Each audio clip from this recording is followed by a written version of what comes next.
I graduated college, EDSA Revolution. So, 86. Tapos ngayon, pa-retire na akong trabaho ko, nagkakagulo na. Yun yung hindi providential. After 40 years, hindi pa, uwa pa din. Oh, so, Ano ba talaga ang tulong-dulong? Ah, Diba? Perhaps also, dahil nagkaroon kayo ng first hand encounter with the founder of TD himself, si Father James O'Brien, ano siya? Oo. May mga batang lalaki Mm-mm. na nagtatrabaho bilang mga pulot boys. Yung 'di ba pag nag-out of pag bounds tennis. yung sa tennis, no, ng mga bola, may mga batang dumadampot. yeah. So na-curious si Father, kinausap niya, may pagkamarites si Father. So kinausap niya, nakita niya tong mga batang to. So chinika niya, ganyan. And then he found out, hindi nag-aaral yung mga bata. So si Father Obi siguro, naantig yung pusong Pinoy niya kahit na Amerikano siya. Parang naisip niya, hindi pwede yan. Oo. Hindi pwedeng mga bata hindi nag-aaral na baka daw Ate, high school. High school. During that. Baka daw pwedeng mag-tutor sa mga bata Oo. para mas may chance sila. Sa gitna ng maingay na mundo, hanap mo ba ang sandaling puno ng inspirasyon, pagninilay at syempre konting kasiyahan? Mga kwento ng puso na hindi lang nagbibigay aral, kundi nagbibigay din ng ngiti at pag-asa sa ating paglalakbay sa pananampalataya. Ako po, si Romar Chuka at ito ang Sensei na kung saan ang bawat kwento ay patunay na buhay ang pananampalataya. Welcome back!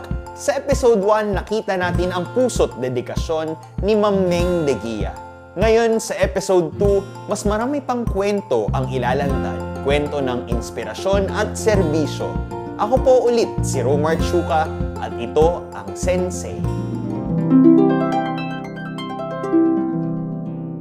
Sila sa school nila, barangka lang yung bukod tangi na umaakyat dito. Kasi nga kami yung Lapit eh. Kami yung pinakamalapit. Oo. It was very accessible to us. So we took the test together with the other girls from the other schools. May isang QC school, yung Pura Vicalaw. Sa Marikina, parang Lodigayo tsaka Tanyong, if I remember it correctly. So dun sa mga nag-test, 3 lang yung kukunin. Tatlong girls babae, lang. Sa tatlong Ateneo, mas madami. Parang kung pumasa sila, pwede. Kasi maraming pera yung Ateneo. No? So, maraming parang scholarship slots sila. So, kami sa Maryknoll, 3 lang. And guess what? I wasn't even originally one of the 3. Okay. Yung isang pumasa, she was a transferee from Iloilo, naging kaklase ko. She also took the test. So, kumbaga, nag-grade 6 lang siya sa Barangka. Yung taon lang na yon. And then, after taking the test, parang she had to go back to Iloilo. Ang sabi ko sa'yo, parang, hindi ako pwede dapat nag-scholar kasi, di ba? So, when she left, ako yung kasunod dun sa, ewan ko kung may ranking yan or whatever. So, kaya hindi ako naka-attend ng summer school ng yung preparation for the scholars. Kasi, para hindi ka magulat sa, sa culture. Ganun ka school. visionary si Father Obi na alam niya na from the public school, pag pumasok kami sa private school, ang daming adjustment. So, unang-una, academics. Diba? Baka mahuli kami and ganyan. So, may tutoring ng English, math, at saka declamation. May oratory. Para daw we gain confidence. Kasi nga, alam niya, kami, di ba? Mga insecure, mga ganyan. Yeah. So, she wanted us to learn how to speak in public. And grabe siya, ganun siya kagaling mag-isip. So, summer school yon for all those who passed the scholarship, no? Pero ako, dahil late ako, natapos na yung summer school. But Father Obi got me a tutor sa English. As in, parang may one-on-one? One-on-one sa Okay, Ateneo. One-on-one. Oo. Si Kuya Ricky Jacinto. Yan. So, hi, Kuya Ricky. So, takot na takot ako sa kanya kasi parang ang pogi-pogi niya, tsaka English ng English. Tapos ako, malinggit na bata na parang, tapos titingnan niya ako sa mata, tapos ako, hindi ako makatingin. Siyempre, nasya-shy ako, diba? Yes. So, pero anyway, so, every year may ganon, may tutoring. So, kumbaga, yung pagpasa namin sa Maryknoll, inalagaan talaga kami ng ni Father Ubi siya kanong program. So, every year nag-i-improve. Ano yung kailangan nila? Tas social pa kami. Si Father Ubi, kasi nga alam niya mga mayayaman yung mga kaklase namin. Every chance he gets, wala siyang kotse, nagda-taxi lang. Susunduin niya kami, kunyari, 4 na girls muna. Tapos dadalhin niya kami sa hanggang ngayon, hindi ko nga alam, yung German Culture House sa Aurora. Yung Okay. tapat ng Rob Mag ngayon. Okay. So, that's Goethe Cultural House. It's a German cultural house. Dadalhin niya kami doon. Makikinig kami ng concert ng mga tugtog ay mga Johann Sebastian Bach. mga orchestra. Mga ganon. Wow. Diba? So, siyempre, hindi namin maintindihan. Tapos, board na board kami. Gusto niya kasi yun eh. Pero kaya kami lang sumasama kasi after nun, kakain Ay, kami kayo ng sa ice cream Magnolia sa House. Magnolia House. O mga ganyan. So, ang dami yan. Dadalhin niya kami sa National Museum. Gusto niya parang cultured kami. Yung ganyan. Para at So, least kung may pag-uusapan yung mga classmates hindi niyo, kami na, nahuhuli. Oo, hindi kayo ma-FOMO Yeah, na fear of missing out. Yes. Na, So, ang daming gano'n ni Father Ubi. Tapos, kailangan namin ng damit. Magre-raise ng mga former students niya, mga damit na luma, mga ganyan. Tapos, lahat kami scholars, papupuntahin niya, pumili dyan. Diba? Papuntahin niya kami sa Jesuit residence. Pumili dyan. Minsan naman, dadating sa bahay namin, may isang sakong bigas. Kasi may friend siya ng mga Pilipino na nakatira sa Indonesia. Yeah. Tapos sa Jakarta, tapos magpapadala ng mga sako-sakong bigas. Tapos bibigay niya yan sa amin, sa mga scholars. So, ang daming grasya. Si Father Obi, Father James James, O'Brien. not Joseph. James O'Brien. Father Dalawa James silang O'Brien sa society. Na isang Jesuit talaga na. So, so high school, Merinol, ma'am. And then, college, Merinol din. pa rin. Ano yun? Kinailangan mo pa mag-discern na, ay sige, or diretso siya na Actually, program ng... So, tulong-dunong scholar ka na nun, ma'am. Ang scholarship kasi is only for high school, originally. Pero si Father Obi, ganun nga siya mag-isip. Parang sayang naman kung nag-high school na sila sa magandang school. Tapos magpa-public school ulit ng college or papabayaan na lang. So, he found ways again to give. So, ang nagbibigay ng scholarship doon, Ateneo, tsaka Merinol. Ayan. So, ang Merinol was not, sorry po, hindi siya yung original choice ko. I wanted to go to Ateneo. And I also wanted to go to UP. Pero yung UP, parang pumasa ako. Pero kailangan parang sa UP Manila. Di ba may ganyan yung ina-assign ka? Depende yata sa course or sa... ang yabang ko kasi, nilagay ko gusto ko BAA.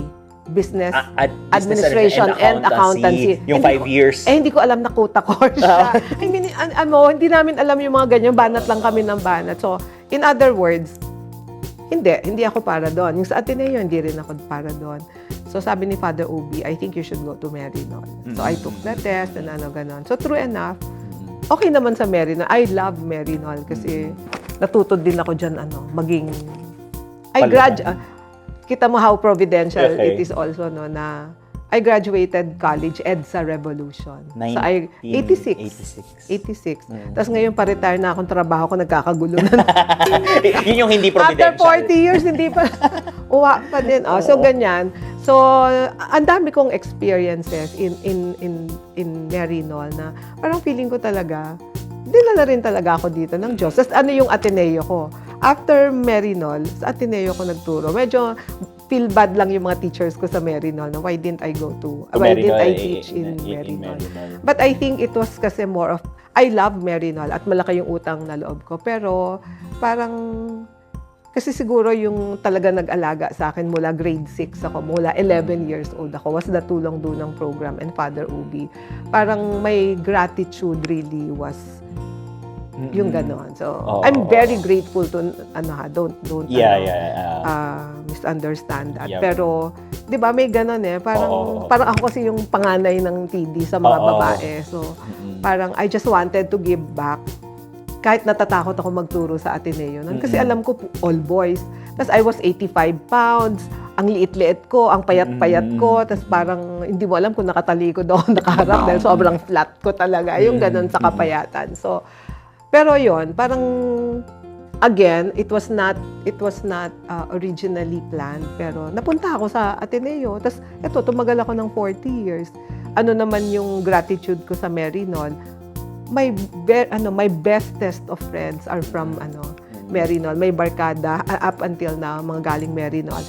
I always attend the homecomings in Maryknoll. As in, kahit mag-isa lang ako, pumupunta ako. And I enjoy myself. So the gratitude indeed is there. Andun pa din, oo. So, kaya kung pwede ko lang hatiin yung katawan Yung ko. katawan niyo, ma'am, na ano. Pero yun nga, nasa blue ako na school, pero ang favorite color ko, Green. green. So, lagi ako naka-green. So, yung mga Oo. estudyante ko, ma'am, ba't ka naka-green? Oo. Eh, bakit ba? Ako niyo ba? So, yun, ganun. So, as a teacher, ma'am, ever since Ateneo na talaga. di ba? Ateneo, oo. Ito, ang gusto kong i-clarify for our audience. Ano ba talaga ang tulong-dunong? Di ba? Okay. Siguro, ibanggitin ko na naging tulong-dunong teacher din ako. Di ba? Yes. Pero mas gusto ko manggaling din po sa inyo. Para maikwento ba, ano ang tulong-dunong? Perhaps also, dahil nagkaroon kayo ng first hand encounter with the founder of TD himself, si Father James O'Brien. Ano siya? Actually, nadaanan ko lahat yung, yung programa. Kasi yung tulong-dunong program actually is an offshoot of the personal experience of Father O'Brien. By the way, si Father O'Brien is an Irish-American siya. He was born in Ireland talaga. Ang alam ko, Ireland, oo. Pero lumaki na siya sa New US, York, and ganyan. Tapos, when he was assigned in the Philippine province as a Jesuit, okay, actually, matagal siya sa Bicol, sa Naga. So, he's well-loved in Ateneo de Naga. May library nga doon na named after him. Oo. So, mahal na mahal siya ng mga tao doon. But when he came back he was assigned to Ateneo de Manila. Kasi siya, coach ng basketball varsity team. Kasi sa tangkad niya. Sa tangkad niya. Parang mga, 6'4", 6'7", ganyan. So, and he really loved basketball. Ano nga ba yung favorite niya? Parang Boston Celtics yata. Ganyan. So, the basketball team would practice after school dito sa college covered courts. Okay. Maraming basketball court yan, di ba? And then, beside the basketball court, meron dong lawn tennis court. Hanggang ngayon, nandun pa yun, yung open na tennis courts. So, while practicing, itong si Father Ubi, napansin niya na yung may mga batang lalaki na nagtatrabaho bilang mga pulot boys. Yung 'di ba pag nag-out of bounds yung sa tennis ng mga bola, may mga batang dumadampot. So na-curious si Father, kinausap niya, may pagkamarites si Father. So kinausap niya, pero bakit 'yan? At mahilig siya magtagalog. Nagtatagalog He siya. doesn't like speaking in English. Gusto niya Tagalog. Pero may cute na accent. Oo, yun nga, yung mga, bakit yan? Bakit na, yung mga, makiapangyarihang Diyos, mga ganyan siya. Cute. Sinong galing yan? Ganyan siya magsalita. So anyways, nakita niya itong mga batang to. So, chinika niya, ganyan. And then he found out, hindi nag-aaral yung mga bata. Ang babata, siguro mga siguro mga teenager na yan, mga 13, 14 years old. Out of OSY, out of school youth. Nasa Ateneo nagtatrabaho. Kasi umaakyat. Galing umaakyat. siguro dito sa Barangka. And they Sino come kaya nag-hire here nun and ganyan. So, parang, they get mga change. Yeah, diba? siguro. Pero better than no work at all. So si Father Obi siguro, naantig yung pusong Pinoy niya kahit na Amerikano siya. Parang naisip niya, hindi pwede yan. Hindi pwedeng mga bata, hindi nag-aaral. So, he went to the principal of the Ateneo High School, si Father Miller, at that time, Raymond Miller, bless his soul. Yes. Pinaalam niya, baka daw pwede na may magkaroon ng program na embedded sa curriculum ang Ateneo Senior High School.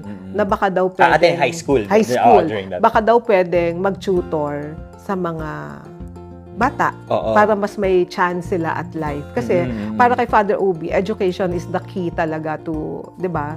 To a more meaningful and successful life and ganyan. So, miraculously pumayag si Father Miller. At that time, merong subject na socio-economics ethics. It was not even called CLE before. It was the integration of sociology, imagine sociology, economics, and ethics. Di ba? Parang pang high school ba yan? Complicated. Parang college na nga po eh. We're the only school in the whole of the Philippines that has this curriculum. So, socio-eco-ethics, tapos / may practicum. Di ba ang practicum pang college lang? Si Father talaga ibang klase mag-isip. Sabi niya, lahat ng inaaral sa classroom dapat ma-apply. 'di ba? Yung ano to, parang idealism should translate into action. Yes. Oo, yung ganyan. And sabi nga niya parang experiential learning. Oo. Diba? Parang you learn best through experience. So naisip niya mag-tutor. So pilot class, 4H of Ateneo High School. Ang lapit ng Barangka Elementary Ito ba yung honors School. class, ma'am? Hindi naman. Actually, walang ganun Kasi parang ang sections noon, charity, yung spelling ng charity, talaga? C-H-A-R-I-T-Y. I'm not even sure about that, but that's what people say. So, 4H yung nagturo sa Barangka. Fourth year. So, by the way, this is the 50th. Tamang-tama yung interview natin, Gomar. Parang kinalabit ka ni Father Ubi. This is the jubilee year also of Tulong Dunong. 50th year. Kasi we started the tutoring 74-75. School year 74-75. So, yung mga jubilarians ngayon, sila yung mga tutors. Sila yung mga tutors noon. Pero that time, syempre, dahil it was experimental, ang daming problema. Kasi labo-labi kung anong type ni tutor ituro. English, math, declamation, basketball, chess, mga ganyan. Walang structure. So, yung mga bata, parang wala silang masyadong, hindi nila ma-measure yung success ng tutoring. So, ganun yung maganda sa So, yun yung start ng Tulong Dunong program. Sobrang pilot na pilot. Pilot na pilot. Tapos walang classroom. So, iba under the mango tree, sa Barangka. Doon sa ano? Minsan sa Eskinita, tas iba-iba yung iba-iba yung venue. So parang sige lang, let's So after syempre very Jesuit, very Ignatian, evaluate, 'di ba? So siguro dun sa evaluation nakita nila Father Ubi na naging meaningful naman yung experience kasi kahit hindi siya ganoon ka-organized. Structured ba? So syempre dahil nag-evaluate ka, do things better next time, 'di ba? So the following year, 75, 76, tapos puro tansya-tansya, siguro ganyan. Kami yung 77, 78. Oo. Doon napapasok, doon magko-connect yung kwento mo kanina, ma'am. Oo. So ganun siya nag-umpisa. So yung Tulong Dunong program is actually a tutoring program meant to supplement what the kids learn in the public schools. So yun lang yung original intent Tutoring lang para matulungan yung mga bata sa English, Math, Science. Dati nga ganon, English, Math, Science, Declamation. Yung apat. Natanggal na yung mga basketball. yung mga para every year napipino siya. Ganon. So, ano tawag dito? So, nagpatuloy siya. Nagpatuloy kasi nakikita nila maganda yung effect sa mga tutors tsaka sa mga bata. Kaya nga, as Father Ubi would describe it, parang it was a symbiotic relationship na both, originally, parang yung tutors are trying to help the kids. Yes. But in the reflections of the tutors, pati yung mga bata, natuturuan nila yung mga tutors. Like the tutors learn to be a little bit more patient, to be responsible. Tapos iba sila in their element sila sa tutoring. Kung mga momokong-mokong sila sa school, sabi nga ni Father Ubi, pag nag-tutor, parang nag-iibang tao sila. Parang mga very mature, very responsible, very ganyan. So, pero per week to, ma'am? Once a week for 2 hours. For 2 hours. Diba? So, 1 hour math, 1 hour English. Kasi, by pairs. So, either math-English, math-science, science-English, tapos may yung declamation, hiwalay talaga yun kasi that takes more time to learn and to practice, diba? So, ganun. Every year, nag-i-improve siya. So, originally nga, ang intention niya was to just tutor. Then again, actually, the year before us, parang yung mga tutors, they were the ones who thought of, not Father Ubi, parang, anong galing pa talaga sa parang naisip ng mga students, Father, sayang naman yung mga bata na after grade 6, wala na, iba hindi na mag-aaral. OSY na. Yung iba, most of them would go to a public school. Swerte kung makapasa yung sa tinatawag na Science High School sa Marikina, yung sikat na MASAT noon, ngayon MIST na. So, it's a Science High School. So, parang sabi ng mga tutors, why not offer scholarships? O di si Father Ubi naghanap. Anong malapit? Merinol, Ateneo, St. Paul's QC, St. Bridget's, dyan sa may kanto, di ba, ng Katipunan. So yan yung malalapit na schools lang yung kinuha muna ni Father Ubi. Tapos may God's grace, tinanggap nito mga eskwelahan na to yung mga scholars. So parang anong nangyari, tutoring lang siya dapat. Pero dahil nakita ng... Yung potential. So, lumaki siya ng lumaki. So, ngayon, ang dami-dami naming mga scholars. As in, hanggang ngayon, buhay pa ang scholarship program. Even if Father Obi died in 1994. So, ilang taon na rin yung TD na... Nagpatuloy pa rin. Nagpatuloy siya, oo. And people support. Mahirap ang pera, mahirap ang pagkabuhay, pero tumatakbo siya. Oo. So, kaya nga, naniniwala ako na totoo yung sinabi ni Father Ubi. He would always say kasi na TD or tulong-dunong is God's work. Kasi kung tayo-tayo lang, di ba? Parang hindi yan magpo-flourish eh. Pero may basbas ng Diyos. Kaya, ayan. Curious ako, ma'am. So, di ba, nag-start siya as SEE, yung Socio-Ecoethics. Ecoethics. Kailan pumasok yung Christian Life Education?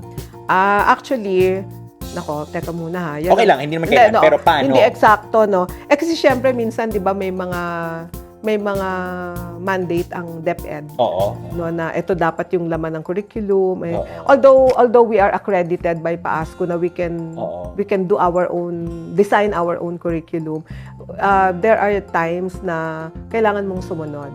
So parang dati nga religion yung tawag, tas naging CLE.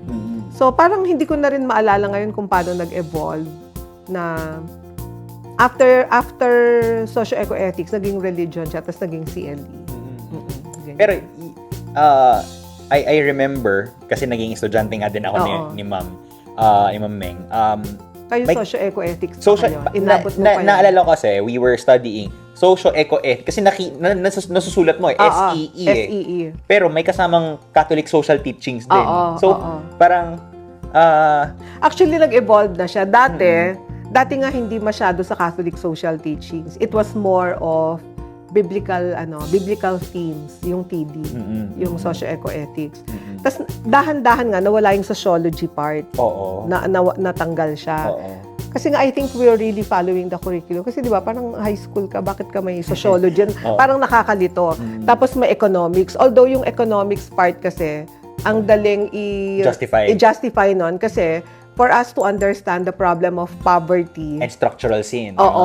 Kailangan meron kang ng basics ng economics, ganyan. Tapos syempre yung ethics part, yung sa Bible. Nagamit niyo eventually yung BA, yung AB. Kaya I love that part of socio-ecoethics kasi I loved economics. Kasi yun yung aking course din nung college. Kwento ko lang na nung high school ako, nag-enjoy talaga ako dun sa baboy. Ano nga ba yun? Tayo na sa talipapa. Sa talipapa para ma-simulate kung ano yung... NATSIT, National Situationer. National Situationer siya. Siya, parang may mga card lang, di ba? Tapos ito yung isda, ito yung mga baboy, hipon, tapos may trading. Banana. Tapos ikaw yung mag-a-announce, ma'am, di ba? So, imagine mo klase, ikaw mag-a-announce, ma'am, kung magkano yung trading. Yes. Tapos, saka kung kanino-kanino ka pwede makipag-trade. And then, di ba may mga yun, biglang nagkakaroon ng bagyo or something ba yun? Or... Hindi, may foot and mouth disease. Biglang may mga ganyan. Yung mga pwede talaga mangyari in the society na ma-affect yung economy, di ba? Tapos kaya ang point kasi noon, di ba, yung talagang the gap between the rich and the poor, talagang nagwa-widen because to begin with, yung mga taga-bayan, yung mga yung mga elite, kumbaga, meron na silang access to goods, di ba? Yung mga resources. Tapos yung mga taga-bundok, walang-wala, lang meron sila, banana, ganyan lang, di ba? Naalala ko yung isang classmate ko, abogado na siya ngayon na yung parang kinuha lahat ng mga pera tapos naging gahaman. Kasi nangyayari talaga, yun nga sabi ko, papel-papel lang yan, pero kita nyo na kayo umarte, di ba? Tapos meron nga, di ba, yung iba dahil sa sobrang hirap, wala na silang makatrade yung nagtotoss coin, Cara Cruz, nagre-resort sa sugal, 'di ba? Yung iba ang galing. Kaya kakatuwa, bawat section iba-iba yung ginagawa. May isang section ako na naalala ko, nag-form sila ng cooperative and they didn't even know what a cooperative was. Basta they paano nila ginawa the poor sa game? people, This ang is a ginawa game, nila, This is a game. kasi yung iba, kunyari, ikaw yung isang poor na taga-bundok, puro banana sa'yo, tapos ako, meron ako mga ano ba yung susunod na mababa yung value? Chicken. Ay, isda. Dun sa game. Ganyan. So, parang tingi-tingi yung meron bawat isa. Nag-bolt in yung mga mahihirap. Ikaw meron ka dyan.